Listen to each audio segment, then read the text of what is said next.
I only have to tell to all the voters that it is a responsibility of every citizen that they need to go out to vote, because the vote brings two changes.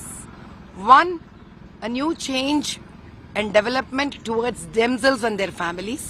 And the other one is it gives an opportunity to change the lives of downtrodden, the lives of Dalits, the lives of poor, and the lives of those every old-aged individuals or people who have been abandoned.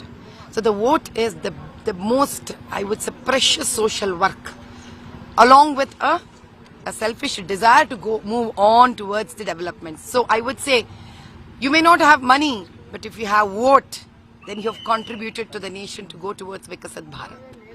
And the best thing that all of you have to understand is, सबका साथ में ही विकास है, अलग अलग जीने में विकास नहीं है.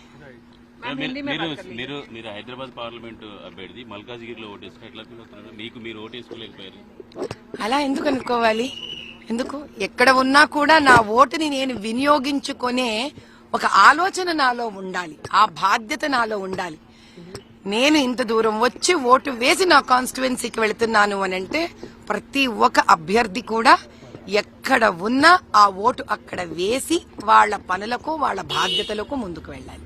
అది కాదు మేడం, మీరు అభ్యర్థి హైదరాబాద్ పార్లమెంట్, మీరు ఓటేస్తున్నది మల్కాజ్గిరి పార్లమెంట్. అవును, నేను చాలా హ్యాపీగానే ఫీల్ అవుతున్నాను.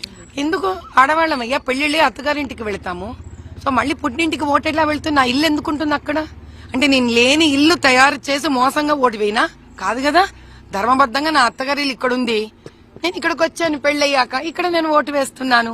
I been truthful to myself and my the life that I have led. నాకు అర్థమైంది నాయన, నా ఓటు ఎక్కడ ఉంటే అక్కడ ఆనందంగా వేస్తున్నాను. దేశం పట్ల నా బాధ్యతను నేను నిర్వర్తిస్తున్నాను. ఇప్పుడు హైదరాబాద్ లో నా ఓటు ఉండాలి అని అంటే మా వారిని, నా పిల్లల్ని హైదరాబాద్ కి నేను షిఫ్ట్ చేయాలి, which is not correct, which will not happen. I'm being truthful, I'm doing my duties. You are lioness of Hyderabad. Thank you. I'm so happy. My place in Malkajgiri, where I'm my in-laws' house, everybody is welcoming me. That's also a pleasure to me.